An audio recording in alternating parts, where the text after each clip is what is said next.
Hello, my name is Bruce Eder, and I'd like to welcome you to the Criterion Collection edition of Dr. No.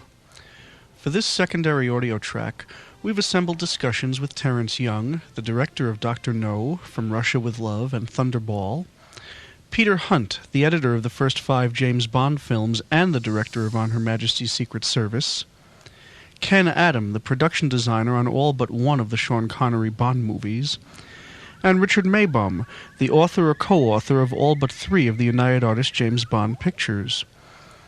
Let's start with Peter Hunt and his recollections about this very famous signature graphic opening and how it came about. This was a very clever piece of work by Maurice Binder. This opening shot here were through the barrel of the gun and the blood coming down. Terrific. Yeah, and of course, I know all these dots have become a little old-fashioned now, but you must remember that, way back in 1960, this was all new stuff. This was all very modern. He's very clever at doing all that, as indeed he did all the titles, I think, except From Russia with Love.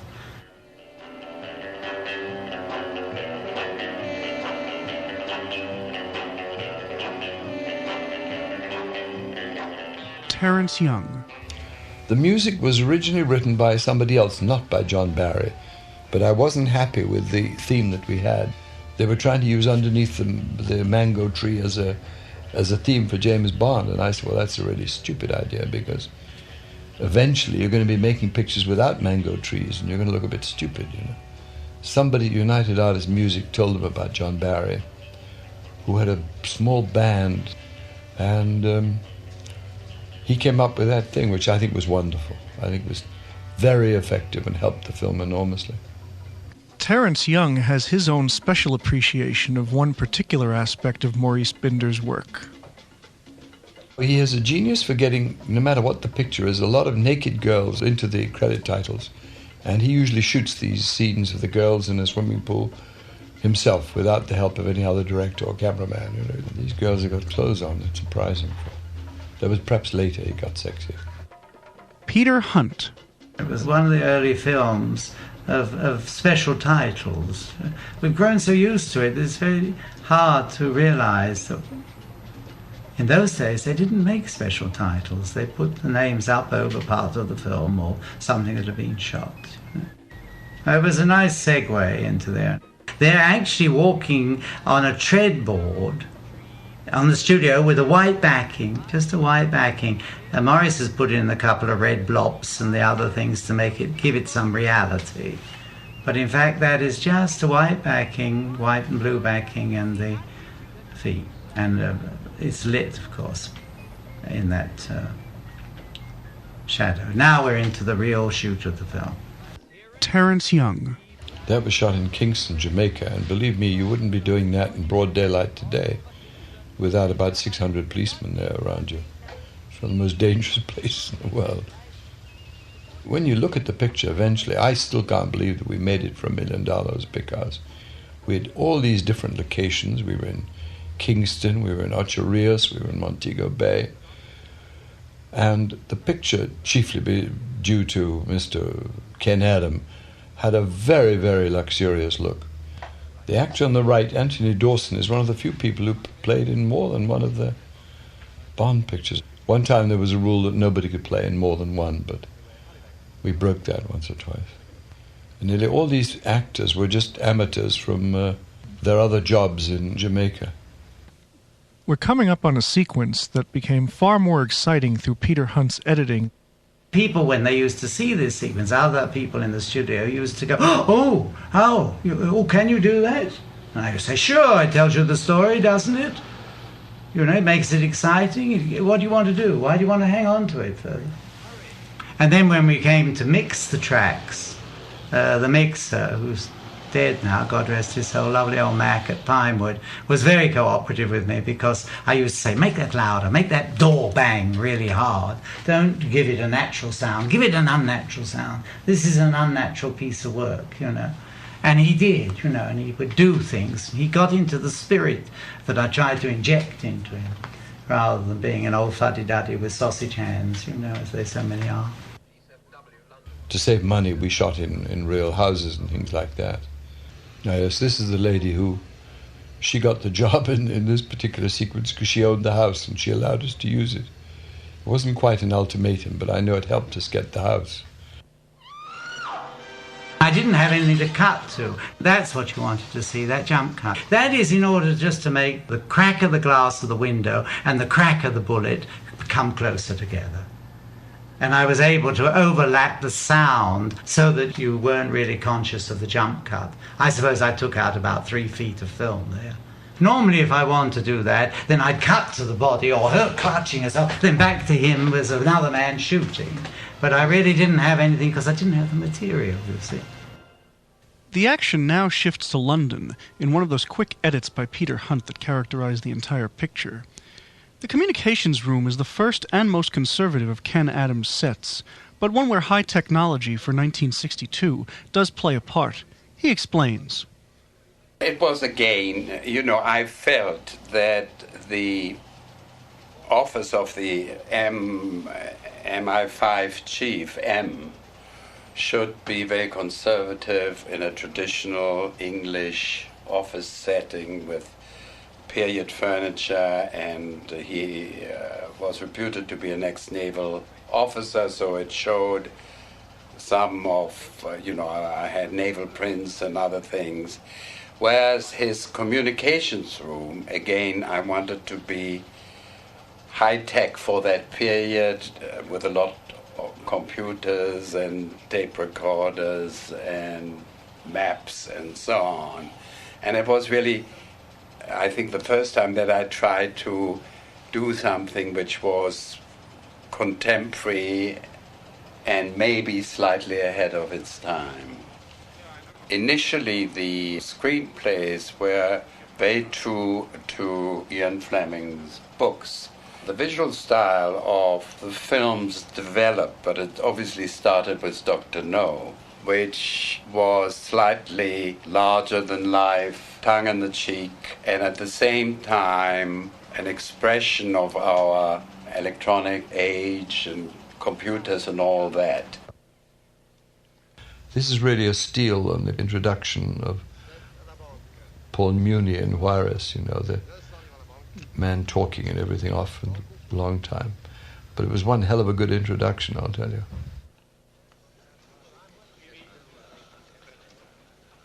Carte. 8 à la banque. Suivi. C'est suivi. The house will cover the difference. Bien, madame. She played in 2 of the Bond pictures. She was in From Russia with Love. Eunice Gayson, her name was. Carte. Carte. 9 à la banque. I need another 1,000. In the original books, he had a gunmetal cigarette case and a gunmetal lighter. But nobody bothered about a nonsense like that from then onwards. Mr. Bond. James Bond. That's the first view of Mr. James Bond. And even that I messed up as a director. I had him saying Bond, James Bond.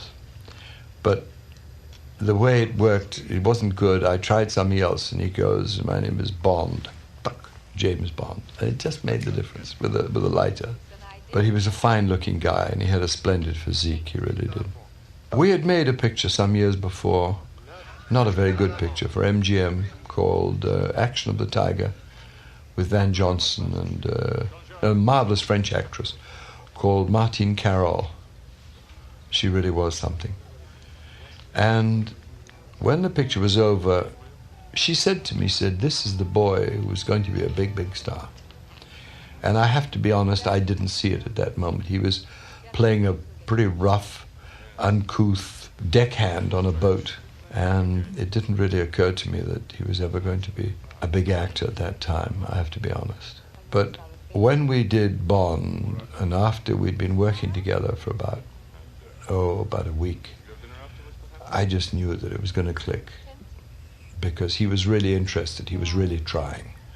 Sean did everything you asked him and more. I think he really said, this is my chance. I made a lot of unsuccessful pictures, and this is the chance for me. He is probably the least spoiled of actors of any of them I've ever met. He's still the most natural. My 2 favorites are Audrey Hepburn as a woman and Sean as a man. He leads his own private life. He's never changed. That's my gag, yes. I was doing it with his hat before he came in, and I did it 3 times in a row. And Sean said, let me try. I said, no, wait till the camera's turned. And so help me God, we had to do about 10 takes before he got it right. After which he was able to do it all the time. She was my choice, Moneypenny. She'd made her first film with me when I made my first film as a director, a film called Corridor Mirrors in France. And she played a tiny part in that. And she came to see me, and I remembered her, and that was it. She got the job. She's very good. Peter Hunt. It was a nicely set up relationship when you think of this as the first time, and that she went on through all the other films with the same. You knew, okay, the hat came in on the stand, oh, we're going to get back to Moneypenny. And in a way, I think this perhaps is one of the popular things about the films. Like old Warner days when they had their own repertory company, audiences knew what Sidney Greenstreet was going to be like, what Peter Lorre was going to be like, and when they saw these characters, they identified with them right away. And this film set up all these characters. Jamaica went off the air tonight, just like that, right in the middle of the opening procedure. And Bernard Lee was a famous actor, a famous English actor who, in fact, was in a lot of Carol Reed films. You'll see him any night on your television set in The Third Man, playing the soldier. He was a handsome young man, and he went on to become a fine actor and was ideal for the head of MI5. This is Bernard Lee, who was a darling man, a lovely man, who'd worked for me before in some other picture. A pretty bad picture, I seem to remember. I think Sean's dinner jacket is one of the best-looking bits of tailoring I've seen for a long time. And Bernard Lee got the job because everybody else that we wanted was away, and he only was asked the day before to show up, and it was just like he got the job one day before the film started. Bernard Lee was already a very busy 28-year veteran of films when he got the call to portray M in Dr. No. The son of a music hall performer named Edmund Lee, he'd made his stage debut with his father at the age of 6. His first picture, The Double Event, dated from 1934, and he made his first starring appearance on Broadway in 1938, opposite Constance Cummings in If I Were You. Apart from the Bond movies, he's probably best known to moviegoers for his portrayal of the sympathetic military police sergeant in The Third Man, and he was still getting leading roles in small British pictures during the 1960s, such as Saturday Night Out. He was working on London's West End in the early 1970s, prior to his death from cancer in 1981. Before, you tell him. For the last time. Nice and light. In a lady's handbag. This chap was very silly. He could have had a job for the rest of his life playing the armourer. He had the choice of going off and doing Russia with Love or doing some other little part in another picture. He chose the other picture, which was never finished. And he always regretted it. I knew him quite well. He just died this year. He's a very nice man called Peter Burton. And another thing. Since I've been head of MI7, there's been a 40% drop in 00 operative casualties, and I want it to stay that way. You'll carry the water. The sequence in which Bond gives up his famed .25 caliber Beretta is taken directly out of the book Dr. No, but with a couple of twists. The book had actually been written after From Russia with Love, a novel that ends with Bond the victim of a seemingly successful lethal attack by Rosa Klebb when his Beretta jams. M refers to it and the fact that Bond spent 6 months in hospital as a result. Since From Russia with Love hadn't been done as a film yet, however, he's obviously talking about another incident. The change of weapon in the movie represents an improvement over the same sequence in the book. One of Ian Fleming's curious lapses in the novels, where it came to arms and armaments, was his choice of the .38 caliber Smith & Wesson Centennial Airweight as the larger of 007's 2 new weapons. The Smith & Wesson wasn't really the kind of heavy weapon that Fleming wrote of it as being, and it never did reappear in the books after Dr. No. Ken Adam. Because of the limited budget, the finishes in M's office were in the old film studio technique. Eventually, on the following films, such as Goldfinger, and when we repeated this office every time, I used real teak ply and real leather doors rather than faking it. I felt that he was a sportsman and at the same time very British, and a conventional apartment with a certain amount of antique furniture, but also showing a set of his golf clubs to give him a personality, that this was a well-educated person. The tailor made a fortune after this picture. Everybody kept writing in. They didn't write about the picture. They just said, who's James Bond's tailor? In fact, David Picker, who was the president of United Artists and very much responsible for the Bond films getting made because he was a terrific fan, I think he went out and bought about 30 suits the next week, and then everybody stampeded. I went to all his fittings for his clothes, and I took him to my shirt maker in Paris and also in London. And I must say, I think Sean was much better dressed in my 3 pictures than the others. She was meant to be nude, but in those days we weren't allowed such luxuries as you would have had today. Today she'd have been stark naked. Eunice Gayson had a successful British screen career going back to the early 1950s. Her movie credits included the comedy Miss Robin Hood, starring Margaret Rutherford, The Last Man to Hang with Tom Conway, and Carry On Admiral with David Tomlinson. Her character Sylvia was supposed to be a continuing one in the James Bond series, but was dropped when Terence Young pulled out of directing Goldfinger. This was all done in the actual airport in Jamaica. They had terrible weather in Jamaica, and we had a number of days when it just wasn't possible to shoot the things that we wanted to shoot that were scheduled. Jack Lord was a very fine supporting actor in those days, nice man, and ideal for the character he played. I'm sorry he didn't go on to play the character in the other films, but by the time we were making the other films, he was busy doing his own stuff and had become too big for us. This was a Miss Jamaica. Practically everybody was a Miss Jamaica in this picture. The girl photographer's name, by the way, was Margaret Luars, and all of these sequences were photographed on the first day's shooting in Jamaica. Dr. No was actually one of the more recent books, but its direct inspiration predated the books considerably, according to Bond scholar Stephen J. Rubin. Ian Fleming, James Bond's creator, was born in London in 1908, and in the 1930s had distinguished himself with his coverage of an espionage trial in Moscow for Reuters. His command of detail and ability to convey atmosphere with words delighted his readers and editors. During World War II, he was, as we've since learned, deeply involved in counterintelligence activities on behalf of the British government, and was associated with Sir William Stevenson, the spy master known as Intrepid. Oddly enough, Stevenson was later portrayed on television by David Niven, one of those actors on the wish list to play Bond in the late 1950s and early 1960s. In fact, David Niven did play James Bond in the spoof Casino Royale in 1966. In 1944, while on wartime leave, Fleming became enamored of a piece of beachfront property in Jamaica and persuaded an American friend to purchase a strip of land for him. This became his retreat, Goldeneye. It was only a few miles from the major exterior locations used in Dr. No. Jack Lord was the best of all the Felix Leiters they had. I liked him very much. He was a very efficient actor. Very efficient. Fleming wrote his first Bond book, Casino Royale, in 1952. In 1954, Casino Royale was brought to television in a 1-hour dramatization starring Barry Nelson as an American agent named James Bond. Actor-producer Ian Hunter considered acquiring the rights to the Bond titles, and actor-producer Gregory Ratoff did buy the rights to Casino Royale, but died before he could do anything with the picture. Those rights sold to Charles K. Feldman, who produced the spoof Casino Royale. Henry Morgenthau, the financier, suggested to Fleming a television series called Commander Jamaica. Although nothing developed from it, the storyline that Fleming worked on for the pilot became the basis for Dr. No. That's a black dashboard and steering wheel, and in fact he's driving a red dashboard and steering wheel.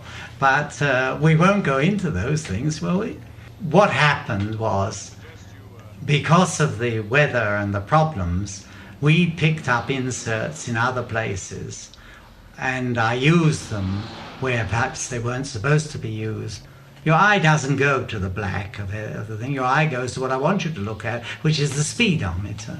It's a perfect example of editing lessons, if you like. You can do murderous things, you can do terrible continuity things, and it really doesn't matter as long as you take the audience's eye to what you want them to see.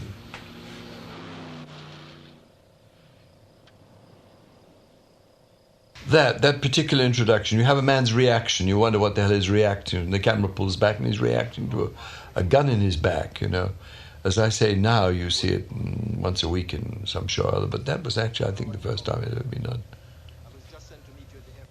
My background is somewhat similar to the James Bond background. I was actually in intelligence during the war. I served in the Guards Armour Division in a tank. I think I went to the right schools and I went to Cambridge. At least I knew how these people behaved. And so much of the Bond films is behavior, really.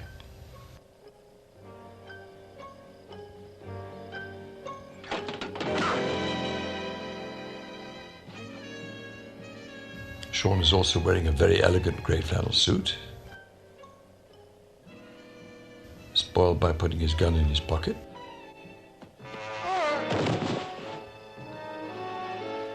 Get up.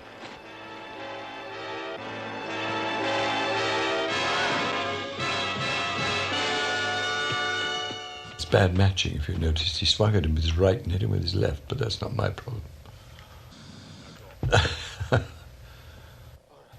He was one of the first cool people in pictures, you see. There was a lot of cool in these films. Nowadays, I say, God, it's one forgets this is nearly 30 years ago, you know. It's a long time.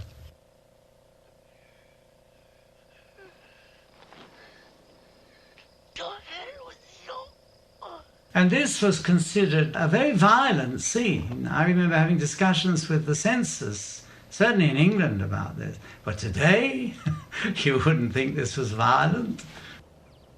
That, I think, is the government office in Jamaica. This was, Sean and I used to add, in fact, I'd say 90% of the humor in the Bond film Sean and I put in. This was something that we did just as Sean was going in. Sean said, what should I say? You know, I'm James Bond. I said, no, just say, keep an eye on him, make sure he doesn't get away with it.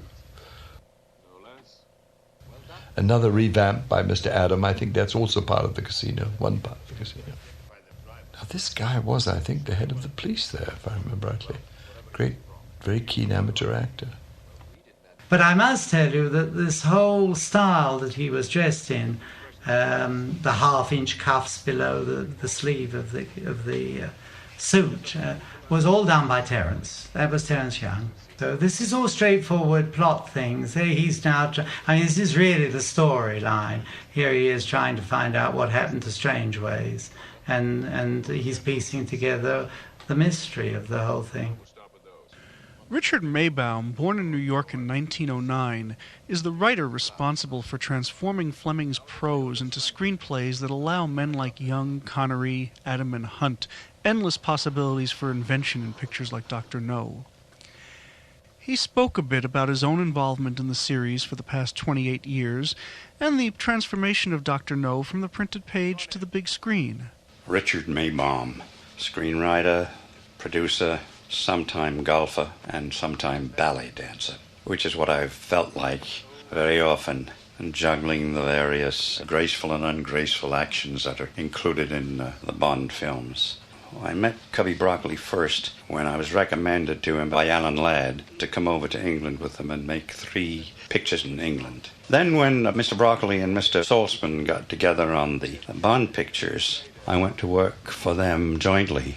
Cubby had given me several of the Bond novels to read in 1958, I believe. He liked them and I liked them very much. But at that time, we thought perhaps that they were too violent and too sexy because of the codes and stuff like that. So we thought that if you're not going to do them right, let's not do them. But then, you see, the business went kaplunk, and in order to get the customers back, they loosened everything up. And Cubby made this deal with Harry Saltzman, who had a deal with Mr. Fleming. And Cubby told Saltzman about me, and Saltzman says, okay. And so I went over to England and started work on Thunderball, which was to be our first film. There later became some lawsuits about Thunderball and the rights to them, there having been a previous screenplay written. So it was put aside, and that's why we started with Dr. No. And I'm very glad that we did, because it was a smaller picture, and you didn't have to have been exposed to the bronze for any long period of time to identify with them.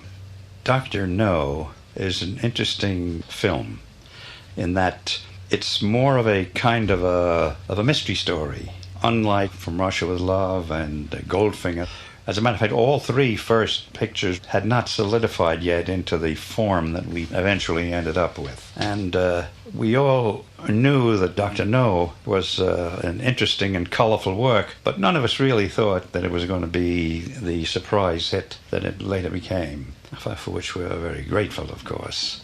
I particularly liked Sean in Dr. No because he had all of the attributes that Sean Connery has become famous for, you know, the machismo and the athleticism. But he also at that time had a mischievous modesty. He hadn't assumed that great posture of the great world hero yet, which he filled so well later on.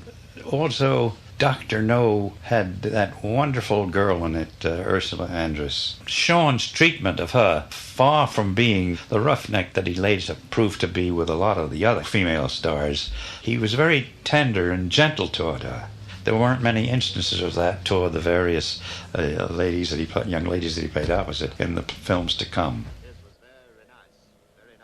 Sean, of all the Bonds, I feel has to be categorized as the best. It's not really a fair competition because he got in first, and so everybody's image would have been touched by that, would have been affected by that. But Sean does fit physically better than any of them the description of Bond by Fleming. Lean, dark, sardonically looking. We didn't put the scar on him. There's meant to be a small scar in the books. And above all, he's a very good actor, which is something people don't really take into consideration. They're only now, after all these years, realizing what a good actor he is. The man in the background, this was a lovely man, Johnny Kitzmüller. I'd seen him in a film of Vittorio De Sica's called, of Rossellini's called Paisan. He played a wonderful scene there with the little boy who steals his boots, and he goes in the slums of Naples and finally tracks the kid down. I thought you might be able to tell me what happened to him. As far as I know, nothing happened. Unless you know different, Captain. Where did you take him in your boat? See that, Captain? That there's the Caribbean. That's where. Fishing. I'm interested in fishing. I'd like to charter your boat. I'm sorry, Captain. It's not for hire. Seems I came to the wrong address. That's all right, Captain. Now, if you'll excuse me, I got business to attend to. I must say, the locations and all that were lovely that we had down there in Jamaica. Really lovely. It was not easy. It was very tricky, the business of getting to see our rushes. In fact, I saw very little of them, and when I did, I saw them without sound.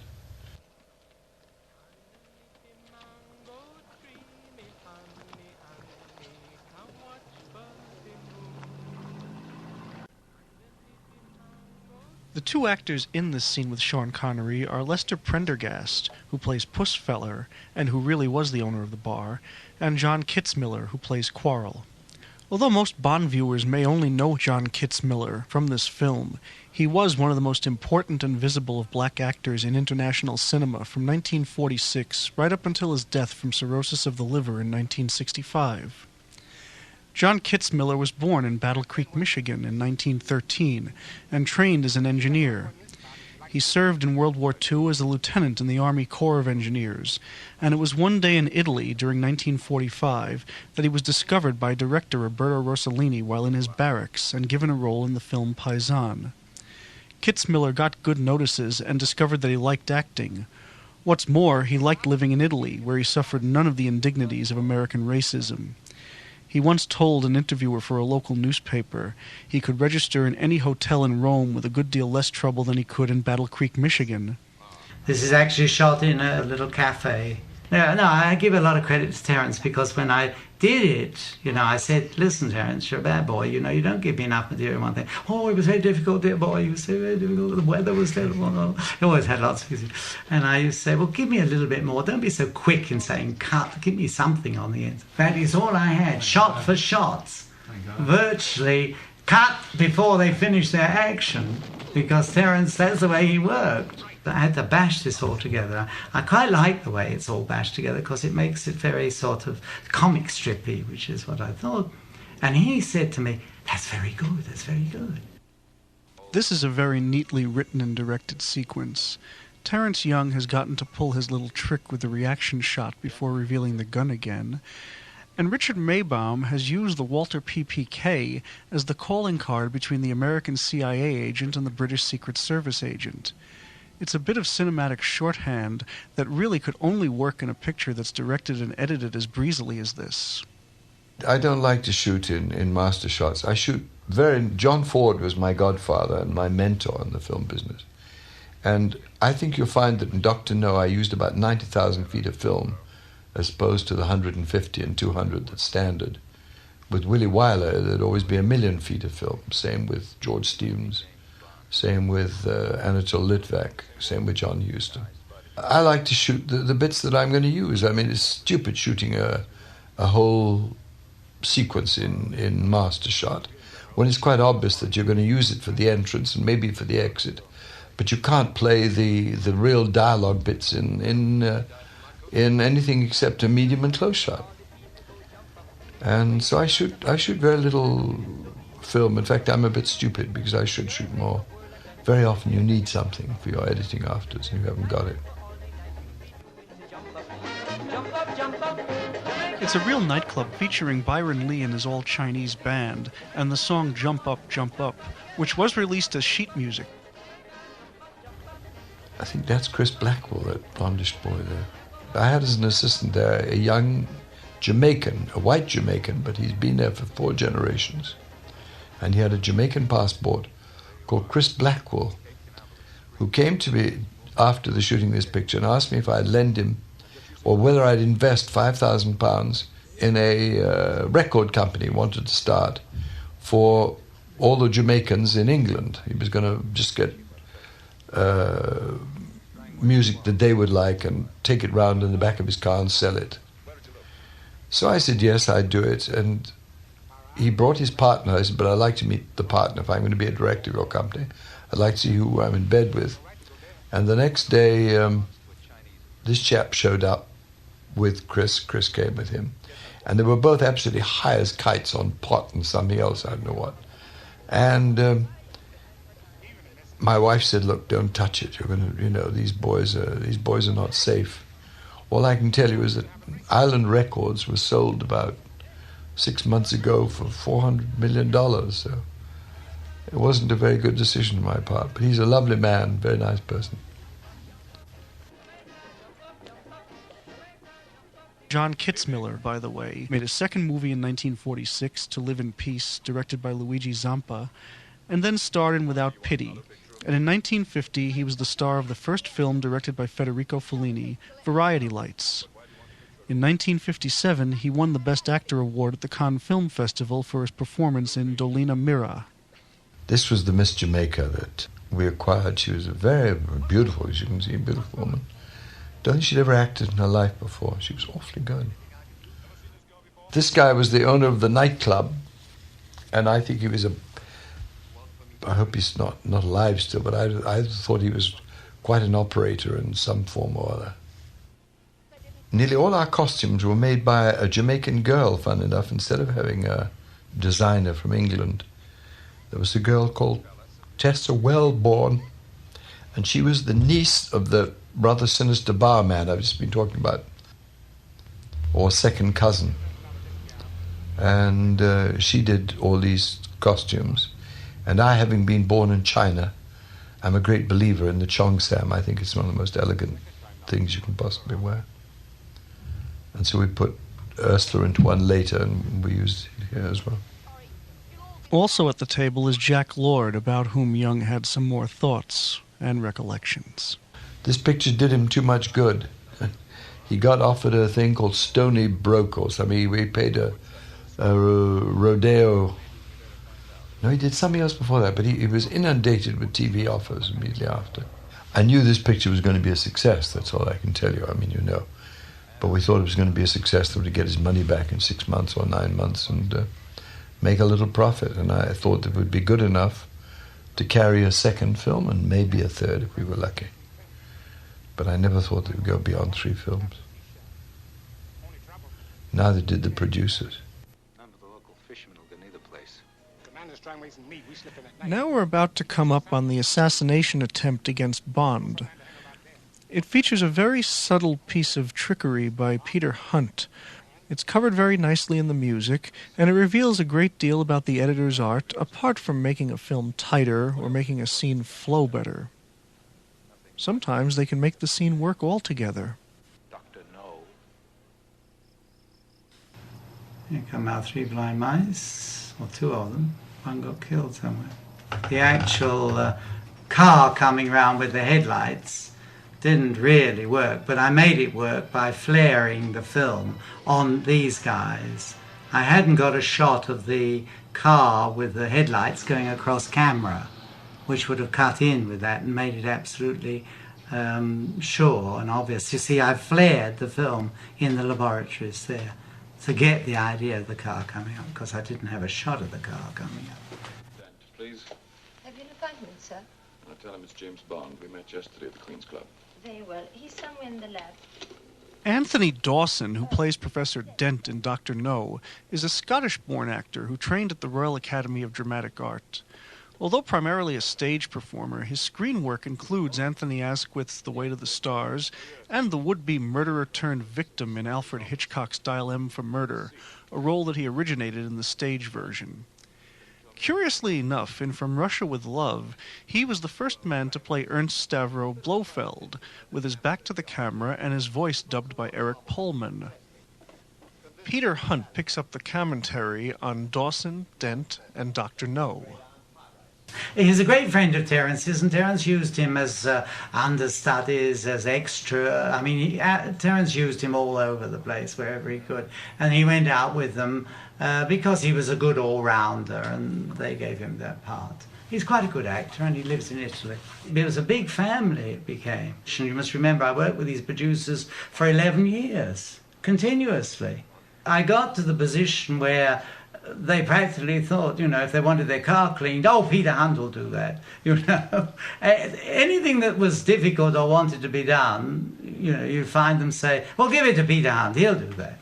And so I found myself doing all sorts of odd jobs within the film. And it was a great experience, tremendous experience. But when I came to direct my own film, I'd done so much, bits and pieces and second units and chases and all that sort of thing, that I just walked straight into it. It was not an effort for me. It's more an effort to do a film now, because I realize more how difficult it is. Then I had such support of a group of people around me, the 2 producers. As he gets on that they shot in Jamaica. Now that was built at Pinewood Studios as a model on the tank, and Terence suddenly said, we need something that's moving, and went off and bought 2 little toy boats, which he put into the tank. And then I was able to cut them in relation to that, and cut them in relation to that, which is real. All this is real, with the boats where they shot in Jamaica. So I was able to mix the 2. So you got the establishing shot. I didn't spend any time on location on Dr. No. At one point I was going to go out to Jamaica, but really there was no reason. And it was a very hard location shoot. They were having very bad weather problems. And remember, you know, we didn't have all that money to play with. Later we had money to play with when we became very successful. This is the box I might. This is a good piece of work. This was a great shot, I always thought. I liked that very much. And I put a lovely soundtrack on it of the footsteps clang, clang, clang, clanging away. And I felt that it was a good introduction to this scene.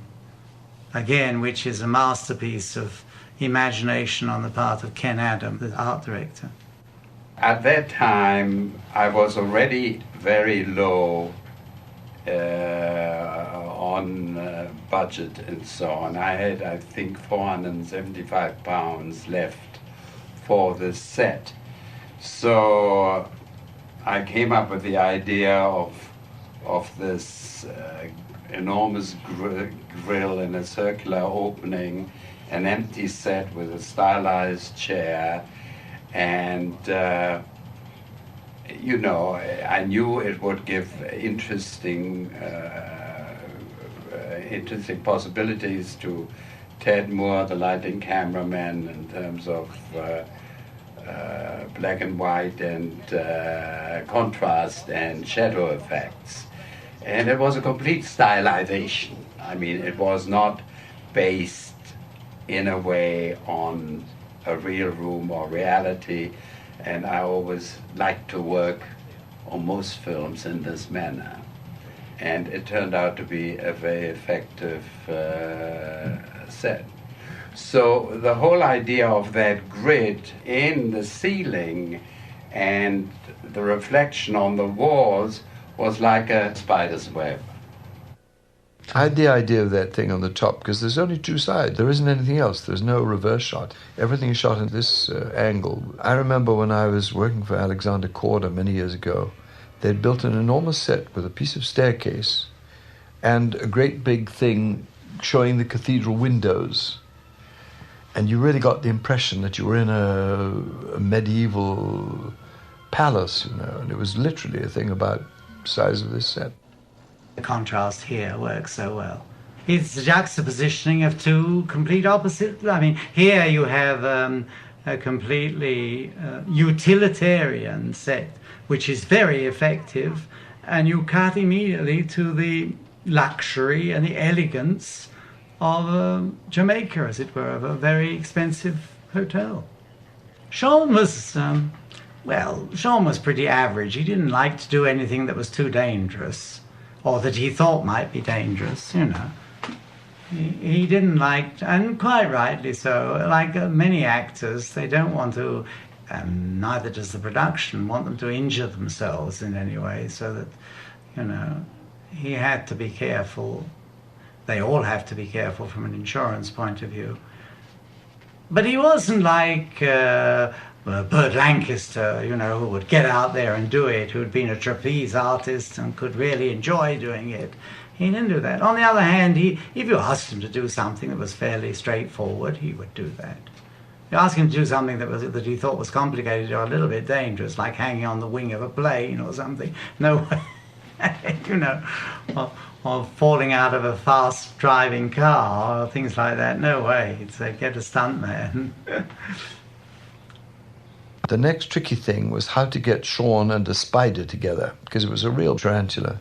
I had a double there called Bob Simmons, who always used to double, and it's his flesh that is crawling over.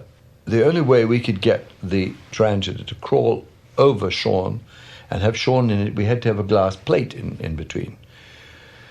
The problem then is that shooting from the side, you wouldn't, the tarantula would have slid off the glass. You had to put it on a horizontal plane. To do that, we had to put the bed on its side so that where the carpet was, we had to put wallpaper and a wall and a chair that was nailed up. You see very little of it, actually. I don't know why we went to all that trouble. We had to strap him in the bed. In fact, he lay on a kind of a bench that was strapped in there. It took a lot of coaxing. And we had to push it with air, with a little air thing to make him go in the right direction. Now that's terrific, isn't it? Do you know how that is? That's done by a glass. Shooting down through a glass with the scorpion on the glass. Walking up the arm with Sean underneath the glass. But quite safe. That's for real. That's, I think, a stuntman, Bob Simmons or somebody who they promised they'd taken the venom out of the snake, and he very bravely, but that's not Sean's arm, of course. Very good, that was. Extremely well done. There, now I have fun. bang, bang, bang, and the orchestra does the same with it. I did that with John Barrett. Various people said, "Oh, come on." I said, "No, they'll love it, they'll love it."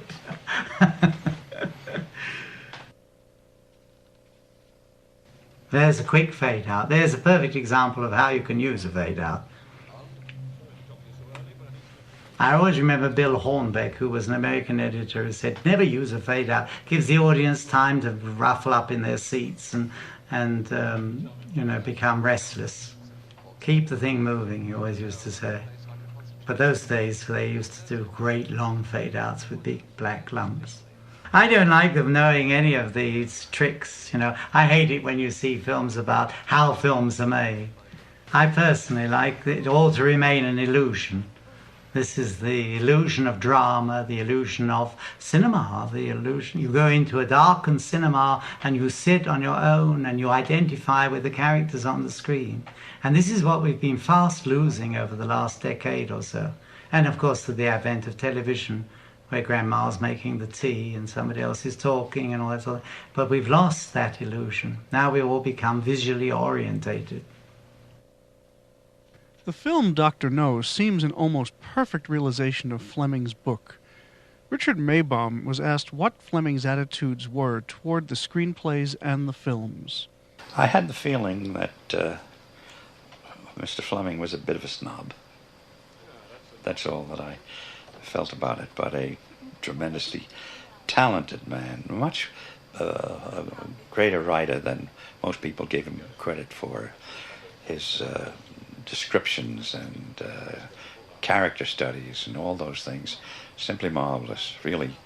And I had and still have great admiration for him.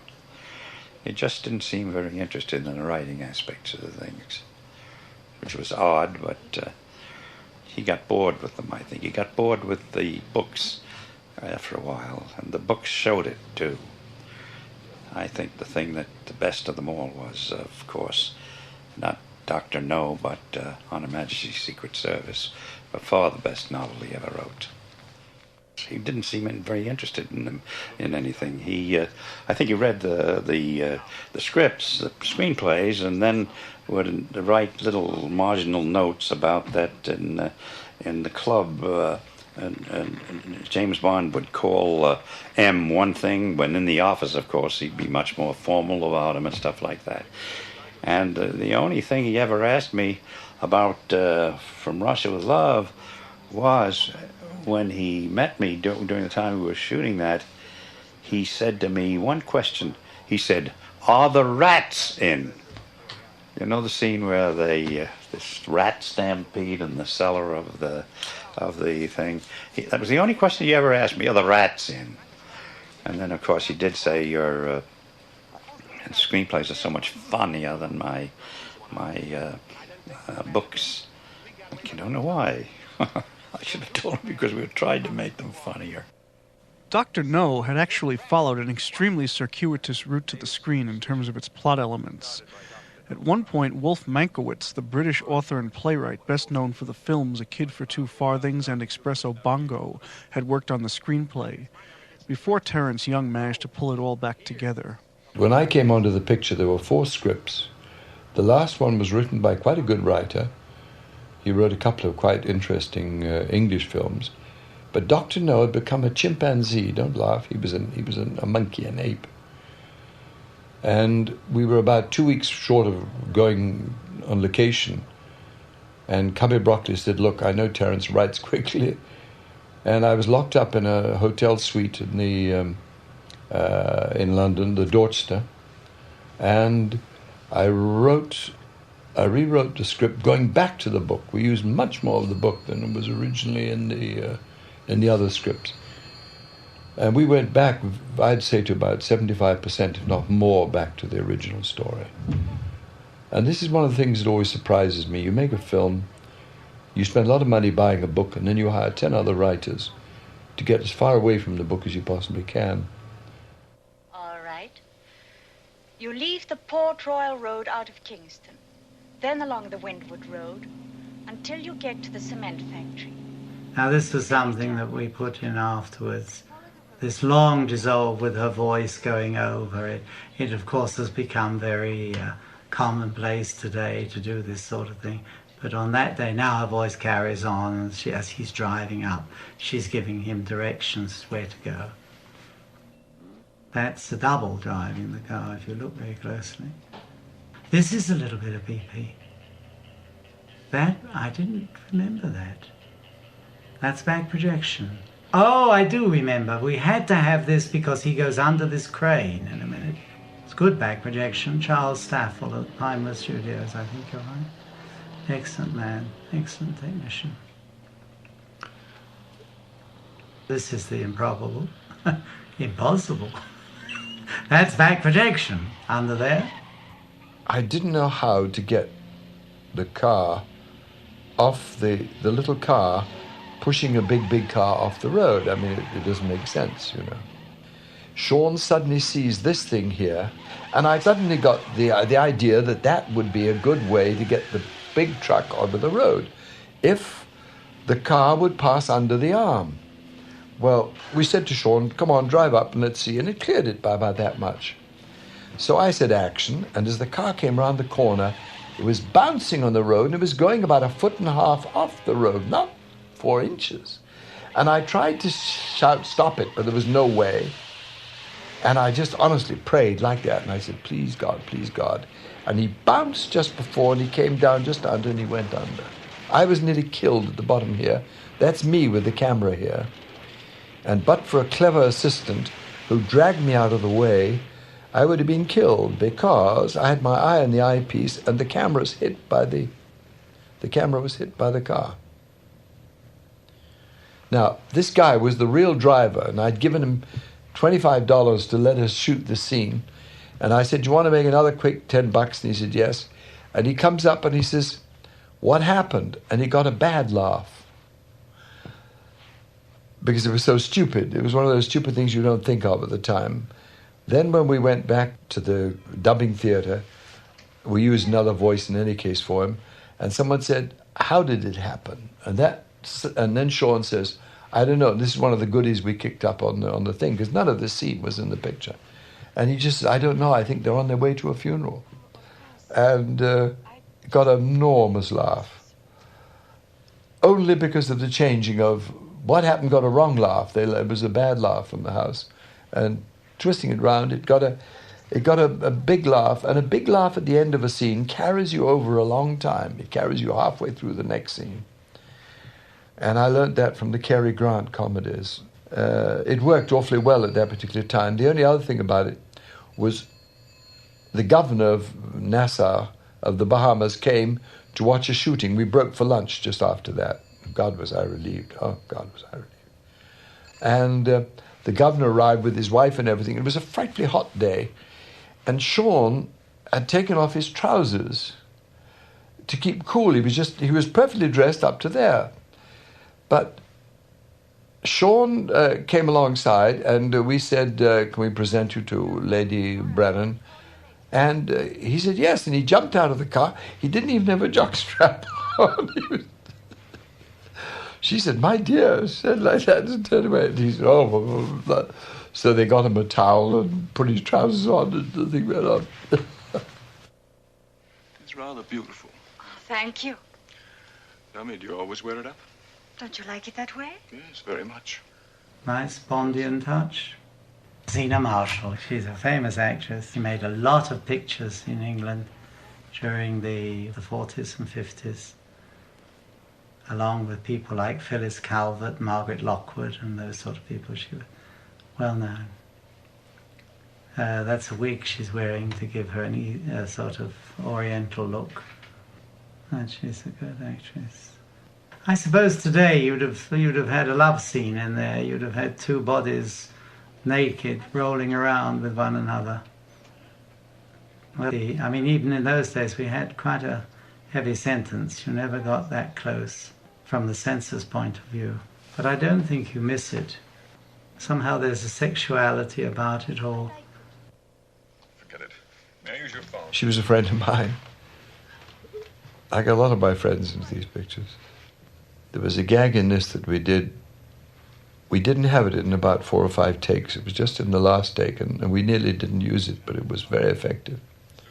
It's when he's screwing her, or about to, he looks at his watch, and he got a howl of laughter, so we left it in. We were doubtful about it, it was one of those things. Explains what? Why you need a taxi. Why I need a taxi? Careful, my nail varnish. The villain from whose clutches Bond has just escaped was played by Zena Marshall, an Anglo-French performer whose own life might have made a fascinating book. She was raised on her father's estate in Africa, and at age 12 was sent by her mother to a convent in France and later to another convent in Belgium. In 1940, she was aboard a train from Antwerp to Brussels just as the Nazis began their blitzkrieg of Belgium, and found herself seemingly safe in a railway car with 5 priests. Shades of Ian Fleming, those priests turned out to be Nazi paratroopers in disguise. She was evacuated to Glasgow and spent much of the war on her father's estate, Skeffington Hall, in Leicestershire. Zena Marshall, by the way, began her screen career in 1945 with Caesar and Cleopatra and played small roles in dramas such as Good Time Girl. Curiously enough, in 1953, one of her first starring vehicles, The Caretaker's Daughter, was released in America paired with The Frightened Bride, which had been directed by Terence Young. During the late 1960s, she also achieved some fame as the plaintiff in a divorce case that proved to be the longest such trial in the entire history of English law.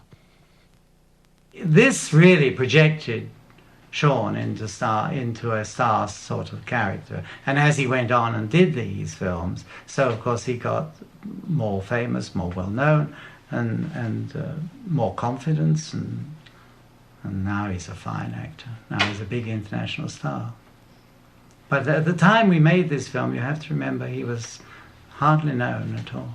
I was editing a film called On the Fiddle, before Dr. No, when Harry came with me, and the producer of On the Fiddle was a man called Ben Fish, who was a Polish producer, Polish gentleman. He wasn't a Polish producer; he was a British producer, and a very nice man. And Harry Saltzman has some sort of Polish connection in the background. And we were all having a meal, all having dinner, I think, at the Polish Club in London, when Harry came in and joined us with his wife and various people, and announced that he was going to make a James Bond film of the Ian Fleming books, and that they were looking for somebody to play James Bond, and they'd been testing people and one thing and another.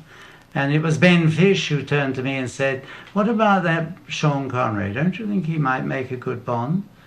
And I said, "Yes, I think he might. Would Harry like to see a reel or two of our film?" He said, "Yes, he would." And I sent it up to him to see, and I don't know what went on behind closed doors or how it was constructed, but the upshot of all that was that they cast Sean, who you must remember was not a star. He was the supporting actor in On the Fiddle.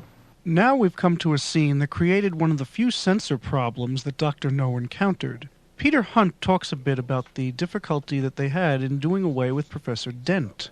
Here was a censor problem we had, because we shot Anthony Dawson. I'm not sure how many bullets we finally used, but repeater bullets, like 3 or 4 times, bang, bang, bang, bang. And everybody, the censor at that time, thought that this was too brutal and horrific. And I have a feeling in some countries it was cut. I mean, it was just one shot. It's a Smith & Wesson. And you've had your 6. There we go. 1, 2, 3. Oh, yes, there's only 2 on that. Yes, I think it was 3 or 4 originally, which I had on, and maybe we cut just down to 2 and got away with the censor on that. The gun. It was also early days for showing a pistol with a silencer on, too. I remember there was a great deal of discussion about that. A lot of people said we were nasty to shoot, that it showed Sean as being a very nasty man, that he shoots the other man in cold blood half a dozen times, you know. My argument to that was the man had tried to kill him 3 seconds earlier, you know. I don't think he deserved to be treated very nicely. That was a line we had to put in, you had your 6, because the audience wouldn't have understood what we meant by, why he was able to sit there in impunity. This is something that always distresses me in pictures, is day for night. You go to such enormous lengths to make it look vaguely day for night. And then your show copies are wonderful. Your show copies are, the ones you show in, Radio City Music Hall and all that, absolutely impeccable. Then when they go out into general distribution, you could be in broad daylight. They just don't give a damn. They just make the prints, you see, on a certain printing number, and even with computers, it's better now because you can, but they don't bother. They haven't time. They're going to make 2,000 prints in 5 days or 8 days or something. Yes, that was Day for Night, yes. Day for Night that we had a lot of trouble with, if I remember. Oh, it eventually got right. Everybody had an opinion about how dark or how light it should be. Seemed to look all right on television. That was a great thing. Oh, you'll never be able to see it on television. Orson Welles once said there are 2 great entrances in the cinema, Omar Sharif in Lawrence of Arabia and Ursula Andress in Dr. No. I was in a nightclub in Paris, and in the crowd was Darryl Zanuck dancing with Greco. Do you remember Juliet Greco, who was his mistress at the time? Darryl said, how you doing, kid? And I said, fine, because I'd known him. I'd made a picture for Fox before that. In fact, I was under contract at the studio for a time. And Darryl said, what are you doing tomorrow for lunch? And I said, nothing. He said, come and have lunch with me, 1 o'clock. Pronto, 1 o'clock I arrive. So he said, come on in. I'll go and have a shower and shave and clean up. Go on into the sitting room. He said, there are about 50 lousy scripts. He said, there are about 200 telegrams and telexes, and there are a lot of letters and a lot of photographs. Take what you want. So I looked at 1 or 2 of the letters, the telexes. They were rather boring. I started to turn over the pictures. I would say there must have been 200 pictures all around his desk, piles of them like that. And there must have been certainly 50 girls who had a wet shirt on. And there was Ursula. So I took it, and I went round to the bathroom, and I shouted to Darryl. I said, who is the girl in the wet shirt? And he said, Ursula Andress. So I said, that girl's going to be a star. If he remembers just one name, one face. I said, can I keep the picture? He said, yeah, sure, take it. Take them. He said, we're not going to use any of those people. I went back to London, and I gave this to Cubby and Harry, and they looked at it, and they liked it. You couldn't not like it. She looked marvelous. We had lots of other pictures then, and then Harry and Cubby shared a big desk, and was piled with, every morning I used to go by their office on my way up to my office, and I used to put Ursula's picture on the top. And this went on for 2 weeks. We dragged on for another 2 weeks, and we still didn't have a leading lady. And then, out of sheer desperation, Cubby called the head of Columbia's casting or talent department, a fellow called Max Arno, and he said to Max, would you have a look at this girl and tell us what you think? So she came in to see him, and Max Arno said, look, I can't tell you if she can act or not, but my God, she looks great. So Cubby said, that's it. And they did a deal with her agent. They paid her fare from Los Angeles to New York. They gave her $1,000 on top. And I was to meet her at the airport, and I had a ticket to take her to Jamaica or her return ticket to L.A. And I took one look at her, and I said, where's your luggage? Put it, and we took her to Jamaica. That's how Ursula got this part. It's been a constant source of confusion as to who wrote the score for this film and the extraordinary James Bond theme with which it opens. Monty Norman is officially credited with the film, but apart from Underneath the Mango Tree and Jump Up, Jump Up, he had relatively little to do with the score for Dr. No as it was finally released. And John Barry wrote the James Bond theme, although he was not permitted to claim authorship as Norman was contracted for the score. At the time, John Barry was the leader of the John Barry 7, a light jazz outfit that, since the mid-1950s, had enjoyed a great deal of success on the British pop charts. They were competitors to the famed rock instrumental trio, The Shadows, and had their own guitar sound, courtesy of guitarist Vic Flick. According to John Barry, it was a friend at United Artists Publishing, which published 2 recent hits of his, who recommended him to Saltzman and Broccoli when he heard that they were unhappy with the theme Norman had come up with. Barry recalls getting a telephone call on a Friday, coming to a Saturday meeting that was attended by Monty Norman and the 2 producers, being given the length of the music cue they were looking for, and turning in the finished theme on the following Tuesday. He borrowed liberally from a couple of his earlier hits, which, not having been hits in the United States, made the resulting theme sound even fresher. He made good use of Vic Flick's guitar dexterity, and came up with what is arguably one of the great movie themes of all time. Oddly enough, John Barry never did see Dr. No before writing the theme, and had nothing to do with the rest of the picture. The soundtrack album, in addition to the James Bond theme, features a few guitar instrumentals sandwiched in between different versions of Underneath the Mango Tree, and is one of the strangest soundtracks to come out of the Bond series, if only for the relatively small amount of material actually from the movie that appears on it. We'll talk more about John Barry on From Russia with Love, the first Bond film that he scored completely, and Goldfinger, the first of the Bond films to yield a major hit song. Ian Fleming also figured in the shooting in Jamaica, where he happened to appear one day. Terence Young tells us a little bit about his relationship with the originator of James Bond. Our relationship started off on a rather shaky, thorny beginning. United Artists gave a big cocktail party at the Savoy Hotel to launch the James Bond series. And at this party, naturally enough, Ian Fleming was there. And he came across with Cubby Broccoli, who introduced us, and we were talking for a minute, and he said, yes, he said, you're the director, you're the man who's going to spoil my books, he said, with your directorial touches. I said, Mr. Fleming, I don't know about you, but I said, my last film won the gold medal at the Venice Film Festival. I don't know what prizes your books have ever read. He said, my God, you're a prickly customer, aren't you? And I said, no. I think he was a little bit drunk at the moment, too. I said, but, we should do everything we can to make your books a big success. So he said, well, anyway, nice to meet you. But when Dr. No came out, or while we were shooting it, we were in Jamaica. And one of the days, funny enough, it was the day we were shooting Ursula Andrews coming out of the water. We then had a scene where she ran across the beach, and who should we see in the distance coming, chatting gaily away? 3 very English-looking gents. So we waved at them and all sorts of things, and they fell down in the sand.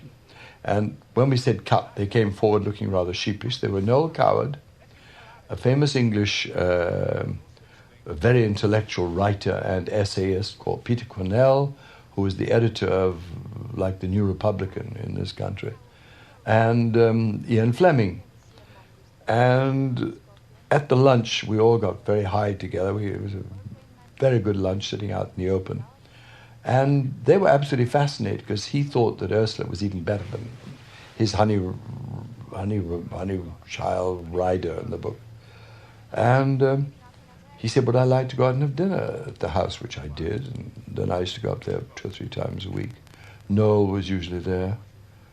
And in fact, I asked Noel to speak to Sean, because I said, Sean must realize that it's not enough to be a good actor these days. You've got to help and, collaborate with the press and all sorts of things. And I said, you should tell him not to go to the governor's house wearing a wind cheater. It's not the best. So Noel gave him a kind of talking to, which I think helped a lot.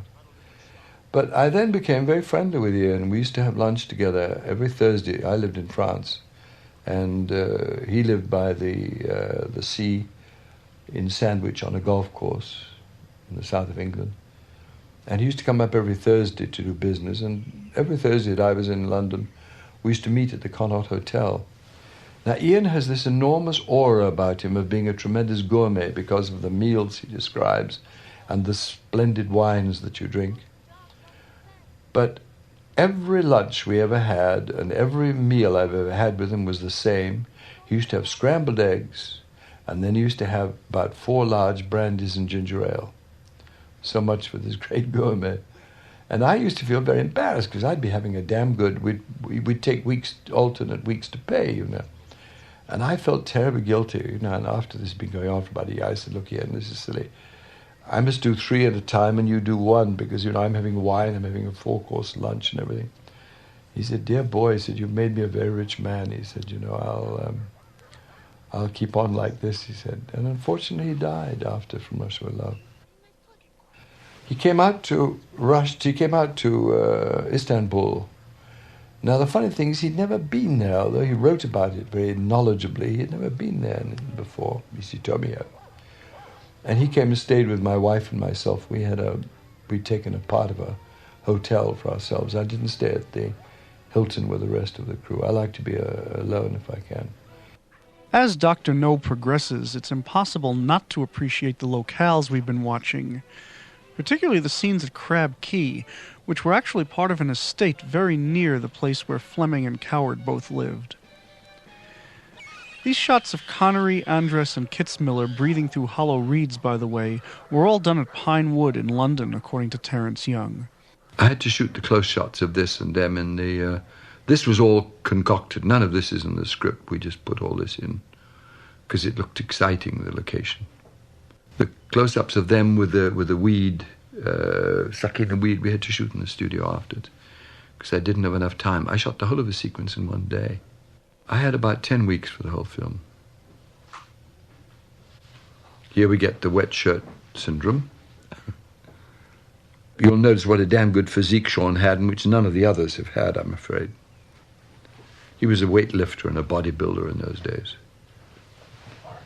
Now he's a golfer. I taught him to play golf. I imagine, you know, that it's in keeping with Bond's self-preservation. He doesn't want to get caught, and he has to be ruthless. He's fairly ruthless about Professor, the guy he shoots in the scene previously with the bullets. I know that it's done in a way that makes it look like it's self-preservation again because he goes for his pistol and Bond then shoots him. But I think Bond is fairly ruthless. I don't think that he's ever been portrayed as, if you put him in a corner, you're not going to get something very ruthless out of him to get him out of a problem or a hole. Mr. Bond, quick! What's it now? Look at these. We had to loop all of this. It was terrific noise from that thing. The sound man going mad. I mean, we hardly could get because there were no mics, what's the name, mic, throat mics or anything like that, radio mics there. And we had enough trouble getting a what you call it, a guide track. We'll be out of here by midnight. I never met a detective before. Are you going to arrest Dr. No? Well, someone is. We can't have him trying to kill everyone who comes here. Shooting in Jamaica had its advantages, both to the film as you see before you and to Jamaica. When we went to Jamaica and we made this picture, there were 800 hotel bedrooms in Jamaica. 1 year after Dr. No, there were 4,000. When we went to Istanbul, there were only about 500 first-class hotel rooms, and 2 years afterwards, there were nearly 3,000. And didn't the police investigate? And what about your family? Well, they investigated for a long time. Then they said missing, presumed dead. I haven't got any family. There was only my father and me. You mean you're here Peter all alone? Hunt has his own recollections about Ursula Andress and the Jamaica shoot. She'd done things before in French films, and she'd done parts before. She wasn't very well known here. She wasn't known internationally, perhaps. The whole idea of her walking out of the sea at that moment and being dressed like that was very appealing. I find it rather old-fashioned now to look at it. I mean, Bo Derek would have come out with nothing on. Well, you know, I scratched his face, and then... But he was stronger than I was. Ursula's voice was difficult to understand. Remember too, it was very early on for Ursula. Ursula later learned English much better, and went on to use her own voice in a number of films after this. But there were certain areas in it that you couldn't understand quite what she said, and for clarity, we used the little Monica van der Zyl, her name was, as her voice. But it suited her. It was her voice, all right. She was very pretty, very beautiful girl. Nice girl, too, very funny, lovely personality. This was to give a nice passage of time, and I tried to get away from... I tried to make it a little different and a little bit more interesting. And with the sound effects over this, they helped a great deal. And of course, it got us from one side of the island in the story to the other side of the island, and really into the contaminated area of all this mud and mire, and the sequence with this highly improbable tank and these guys dressed in protective clothing. I don't think that if you really ask him, Terence liked this tank, and I think it was a thorn in his side. I don't think he quite liked the idea of this. The weather turned bad on them, and they weren't able to get all the material that they should have been able to make this work. But it does work. It works very well, funnily enough. And I think he was, very difficult to try and make this believable. So again, here comes the pace of the cutting.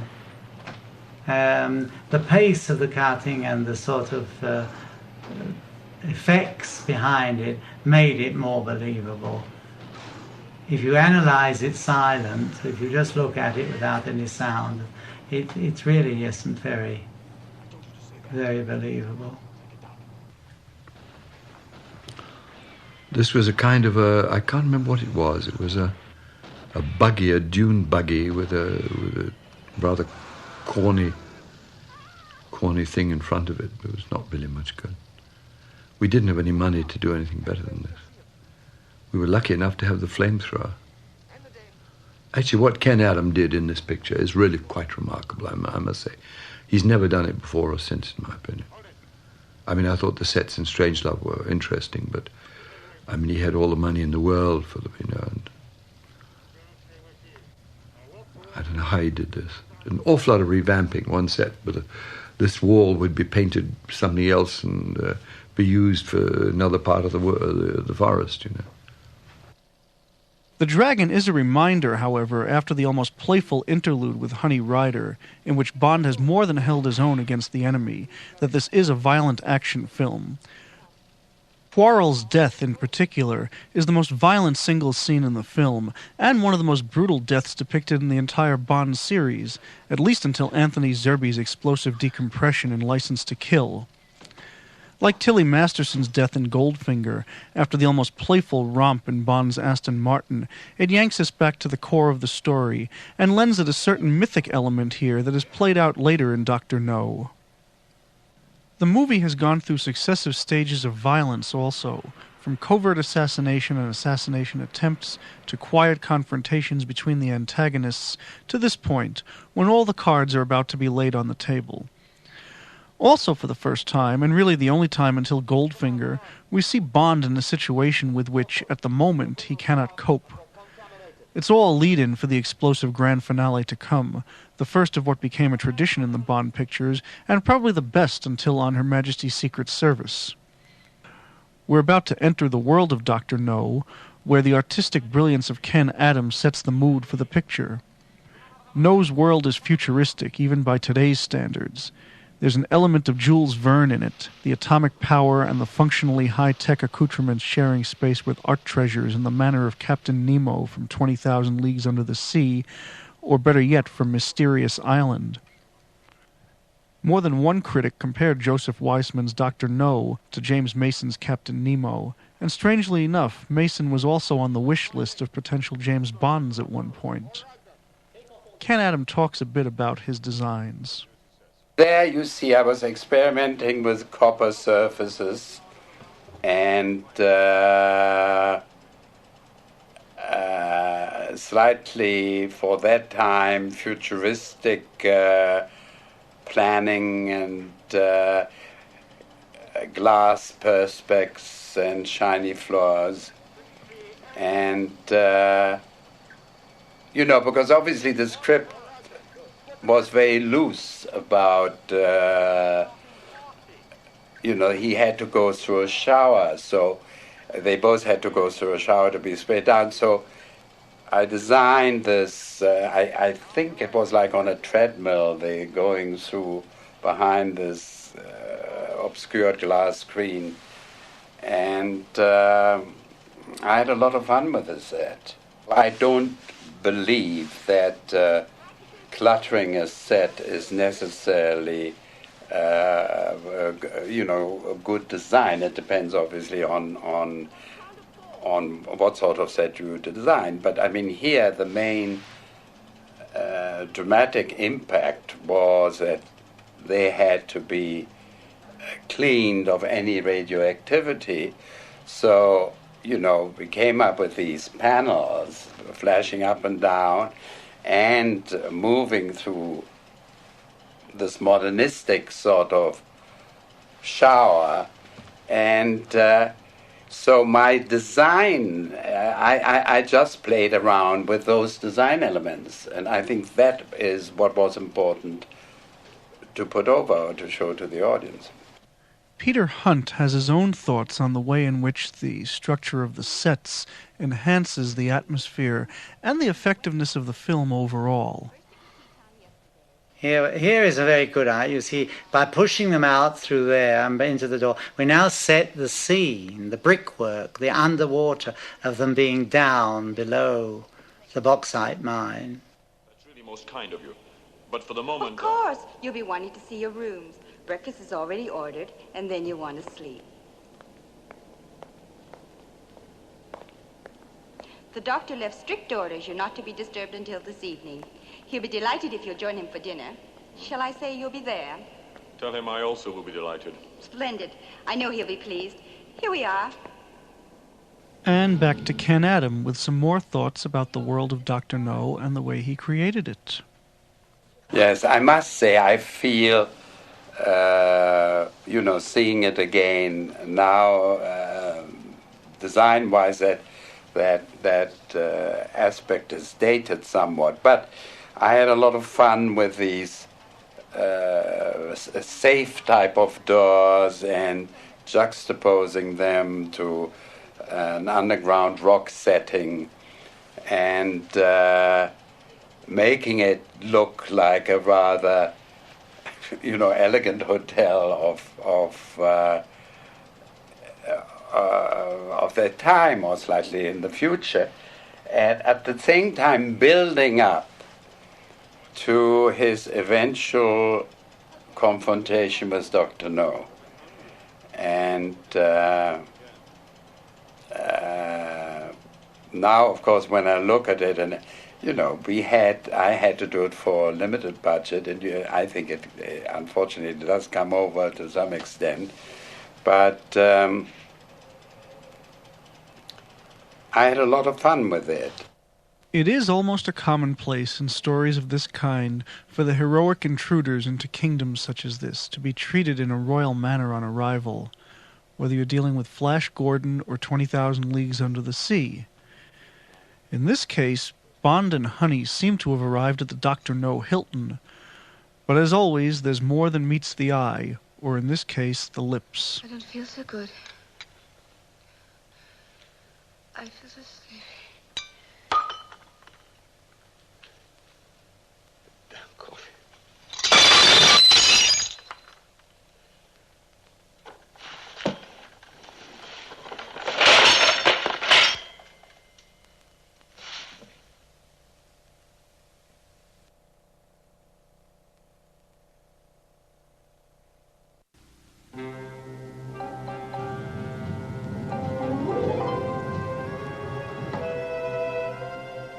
This is our first glimpse of the first Bond title villain. Peter Hunt talked a little bit about the beauty of the structure of this sequence. That's the beginning. Again, setting up Dr. No. Again, setting up the scene in a dramatic way. Look at that. That's really quite good. You know, I mean, what is that? Those black hands?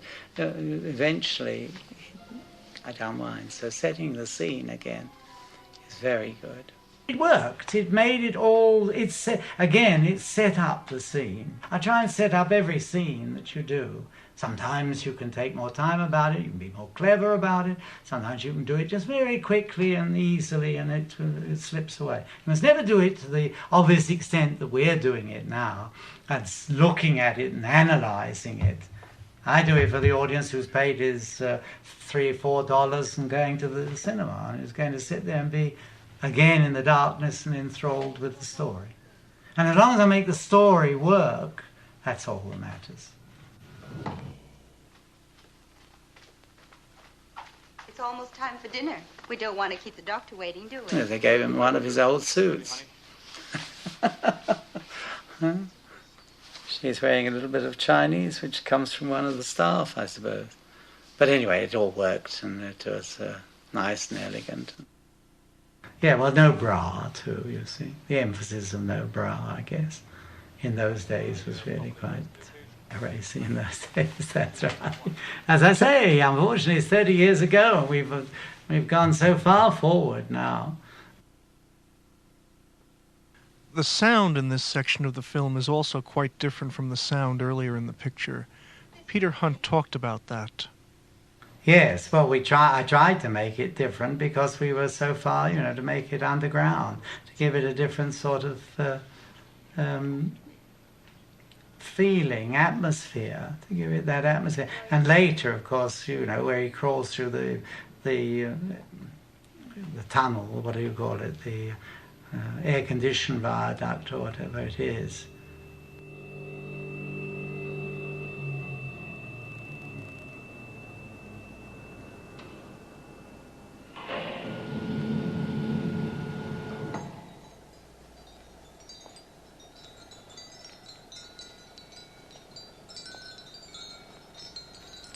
But this was really quite great because the set itself and where it is and everything automatically going was very good. It really was very imaginative. I can remember going down onto the set and seeing all this with Ken Adam, and then over here on the other side there was a great big open space. And I remember saying to Ken, "What's that for? Why you got this big open space?" This, in fact, it was. Oh, he said, "We're going to put glass in there, and we're going. That's the window to the sea." And I said, "Well, no one told me about that. Well, what are you going to put in the window to the sea?" Oh, he said, "We'll do back projection. We'll put fish and sea in there." Hey, I said, "Well, I better find a plate for it, hadn't I? I better find something for it. No one's told me anything about this." "Oh, yes, it's always supposed to be like..." Oh, I said, "Well, okay, fine. I better find a plate." And do you know, I couldn't find a plate. I couldn't find a normal-looking plate. That was a plate that came from Disney. And they were these great big fish. And of all the material I found, nothing was really suitable. I showed it to Terence. We couldn't find anything. In the end, he chose this plate. He said, "All right, well, let's use that with the big fish." And I said, "Well, there isn't a lot of it." He said, "It doesn't matter, we'll make it work. Let's order up a back projection print and we'll use that with the big fish." "Okay," I said, "it'll look very strange." No, he said, "That'll be all right. The glass is magnified." "Okay," I said, "all right, fine." So I got this material, came from America, had to be flown over, got it very quickly because they were shooting it very soon. And then there's this wonderful line of dialogue which he injected right there on the spur of the moment. That was a very good moment. Of course, lost today. That portrait had been stolen from the National Gallery in London. And he says that's where it ended up. It was a long, long time before they could find it. Now, you see, in the background is all that back projection. But every now and again, it ended. So I was this whole scene was made up of small, short cuts. Because the back projection kept ending, because I didn't have enough of it to run the scene for him. But anyway, we made it work. But the great thing was that right on the spot, when they come over to it and they look at it and you see these big fish swimming around, Terence changed the line of dialogue and Dr. No says, "Minnows pretending to be whales." Which is my favourite line from the film. I always thought it was tremendously funny. And that was his sharpness, you know, he did that. And it was a great line. That coupled with the stolen painting worked brilliantly, I thought, in this scene. Made it very much of the time. Lost, unfortunately, 30 years later. And again, you'll see how this is cut, because I couldn't hold it in certain places because the background had gone. I kept getting white flashes. But we made it work. It was a headache. And it worked very well. Dramatically, it worked extremely well. I see you're wondering why, where, when. I only gratify your curiosity because you're the one man I've met capable of appreciating what I've done. Terence Young picks up the background on this sequence, followed by Ken Adam recalling how he designed it. We didn't have the money to build an aquarium in the script. In the story, they built a great big aquarium. So what I did is I got a back projection screen, put it behind water. I made a thin water tank, which was about half the size of about the size of this mirror here, and we put water in it. And we put a back projection screen behind it, and we projected the animals onto the fish onto there. It was the only way we could make them look big. You see, I mean, you could get little. Those are small fish, but we used I think it was a 200mm lens. This was a wonderful actor, this man. Mr. Bond, you disappoint me. I'm not a fool, so please do not treat me as one. And that table knife, please put it back. Harry said, would you try him? And I knew he was. I'd seen him in Zapata and one or two other things. And I said, let's grab him like that. I loved him. I used him in Valachi Papers as Maranzano. He was very good in that, too. He's a very nice man and a very fine actor. Now, the next quick thing here, and this is why really I gave Joanna Harwood a credit on the writing instead of myself. When Harry Saltzman had the idea that we should have some of the famous paintings, the Van Goghs and things, that had been stolen from the museum in Provence, but but nobody could remember that, whereas this famous Goya painting of the Duke of Wellington was missing just about this time. And I had actually got on the set it was the sunflowers. You know, it was quite a well-known painting, but not to general public at that stage. This thing was in every newspaper in the world, the theft from the Royal Academy. And people were doing all sorts of things. The New York Herald Tribune sent a man carrying an enormous great thing like this, asking a policeman the way to the museum with this thing, you see. And they ran stunts. There was a thing in Life magazine about the whole of it. And she said, wouldn't it be much better to have this? So we put it in. And Harry Saltzman said, as he goes up the steps, he must say, oh, that's where it is. Ah. And I said, no, Harry, he doesn't. I said, now, go away. And he said, no, I'm sure I'm right. I said, you go away, Harry. If you don't like it, you can. I said to Cubby, get him off the set. He's a pain in the arse. So they got Cubby off the thing.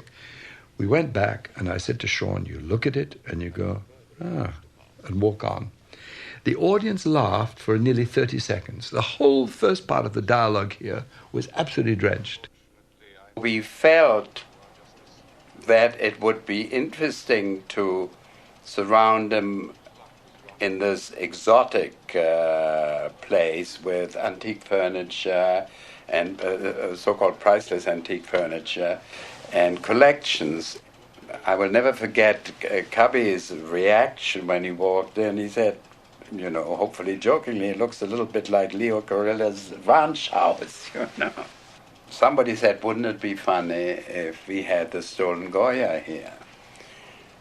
Which was quite a challenge for me because we were filming that scene on, this was on a Friday, and we were filming that scene the following Monday, and where could I get that painting of reproduction?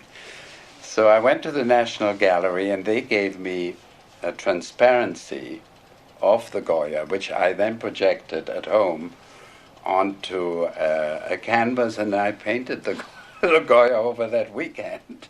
Again, I was trying with, experimenting with new ideas like translucent corrugated perspex or fiberglass screens and so on, which had not been seen before in films. The inclined surfaces somehow are influenced by our form of expressionistic style. So, and I inclined the walls to give a more claustrophobic feeling to this prison set, which it basically was.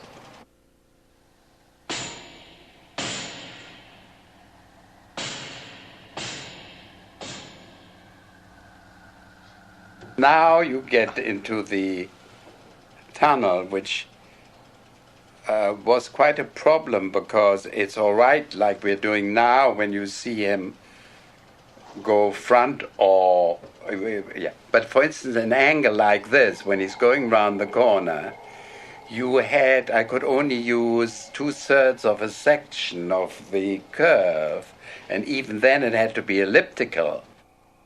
If you start to analyze it shot for shot, this is just a piece of tubing on the silent stage, I think, or on some corner of the studio, didn't want to notice, and him crawling down it, as you can imagine. It's the biggest piece of, cinema deception, I think you could call it, because look at it, it's just a round tunnel, and it goes on for a few yards down there. Cameraman's put a big light at the back.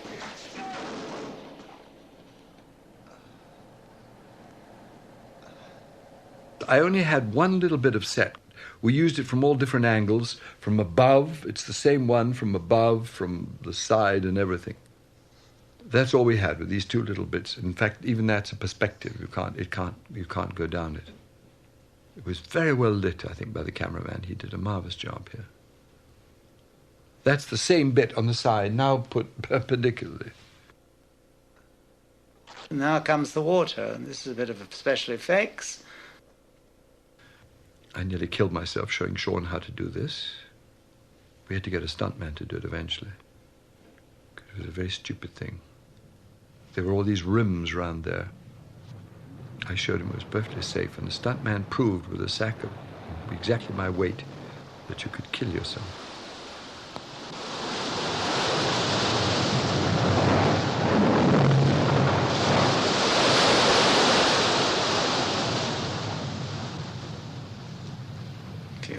It, where did the water come from, where does the water go to, you can't analyze it, it just has to be taken at its excitement value for the moment. And that is again why the sound has to work, because if you make the sound work, you make the whole thing more believable. We tried to put some sort of sense in it, like it comes around a corner and therefore it's not so hot, and give it some progression, make up some storyline with it as we go along. There's not very much you can say about this. It's got to stand on its own. Guy escaping, and will he or will he not be caught? This tunnel sequence influenced the entire shape of the soundtrack for the final quarter of the film, as Peter Hunt explains. The actual sound of the entire premises came out of the fact that I knew that we were going to have this long scene with him crawling down and various things happening to him, which we got in the film.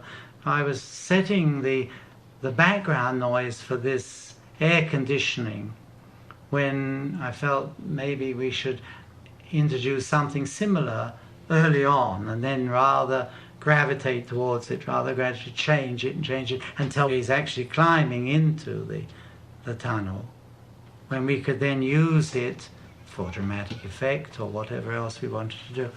We have a great deal of attention given to sound, I have to say that, in every possible sphere, by the track layers and the mixers. As I say, we had a fabulous mixer, Mac, who was very temperamental in many ways, but really only because he was frustrated whenever he couldn't get what he wanted. He used to get very upset.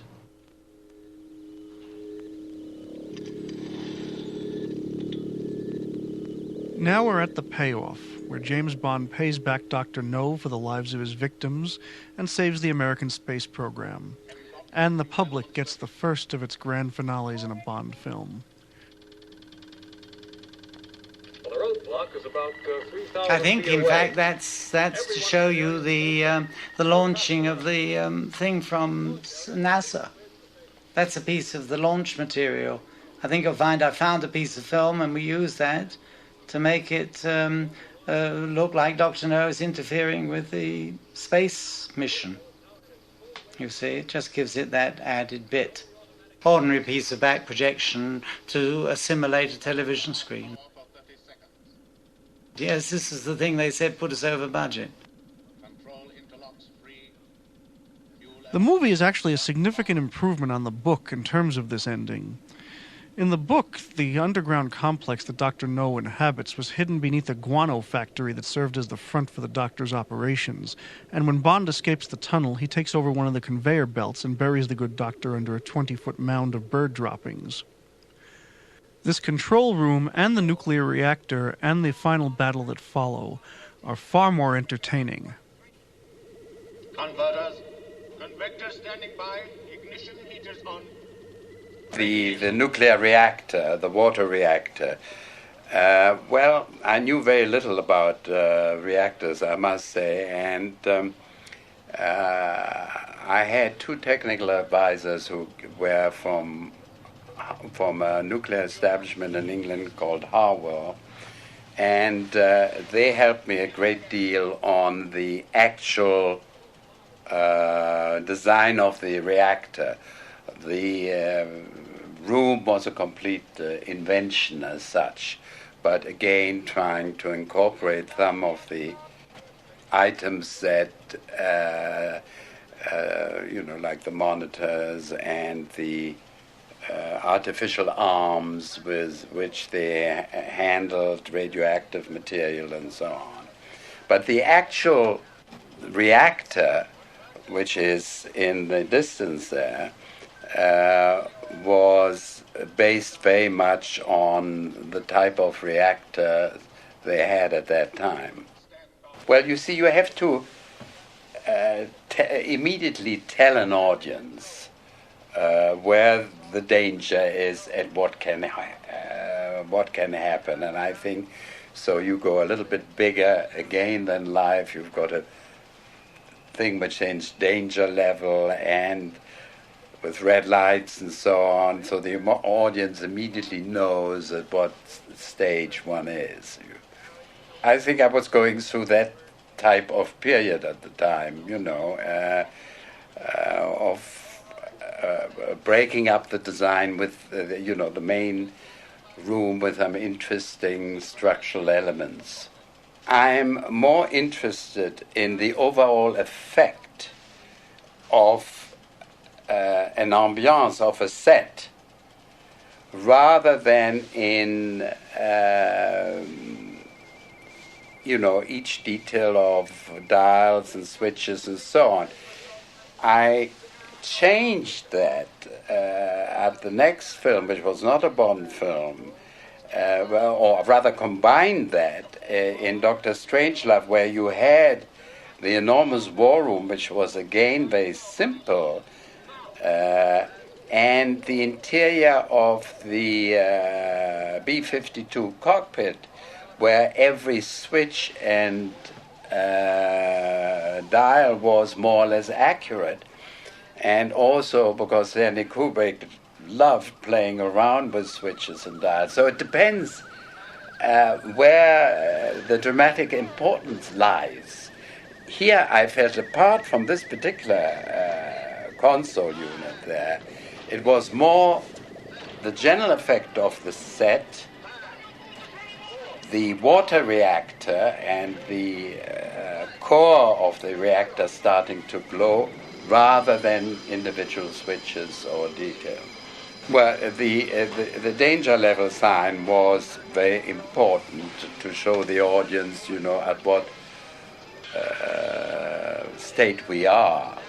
And so I designed it bigger than it would have been in actual fact, and quite simple in graphic terms, but still very graphic. This ending is still incredibly exciting today, although Terence Young does admit that the final fate of Dr. No had its source in another picture. I stole this from some other picture, I can't remember what. The despairing hand sliding down and disappearing. I can't remember what picture. It was a German film, like Metropolis or one of those things many years ago. I was a film critic at Cambridge. I must have seen enough films. That took the whole of the largest stage at Pinewood, and I mean, that set today would cost you $1 million, maybe $1.5 million to build. I don't know how it was done, and it was almost entirely constructed. I believe the piece on the left was matted in, everything else was built there. I don't know how the hell he did it.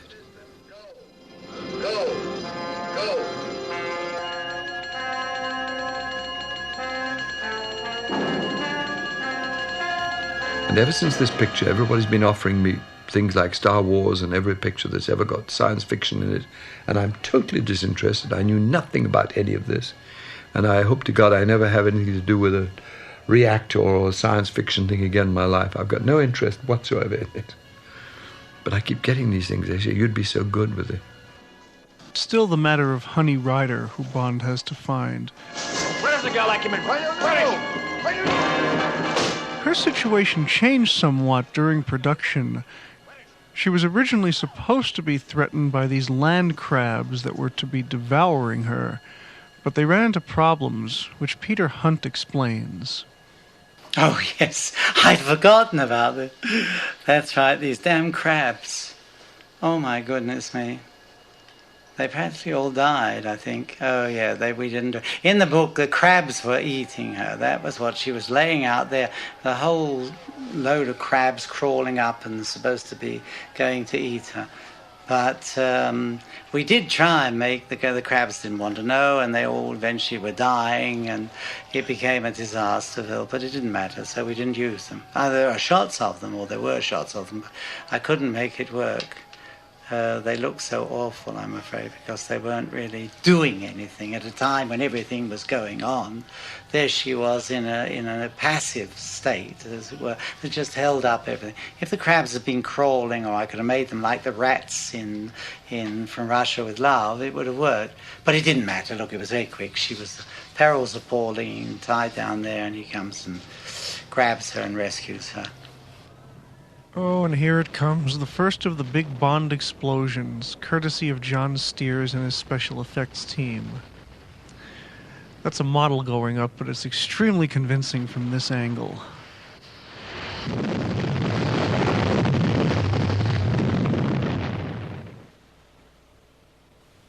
A few final words from Peter Hunt and Terence Young. And here comes our tag, which eventually, of course, was on all the James Bonds. They always started with an exciting sequence which got your audience, and they ended with a tag which we hope made the audience laugh, smile, go out feeling good.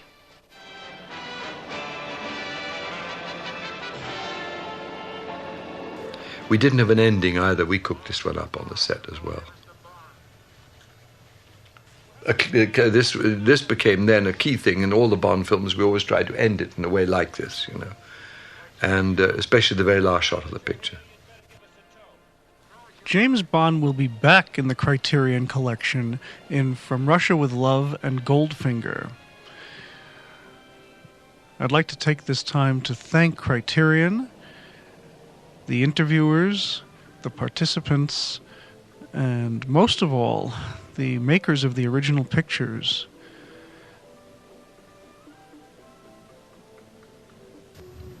That was as far as we were allowed to show. And this is the payoff, the hand letting out the rope, dropping into the water. Cut. Finish. I have nothing more to say.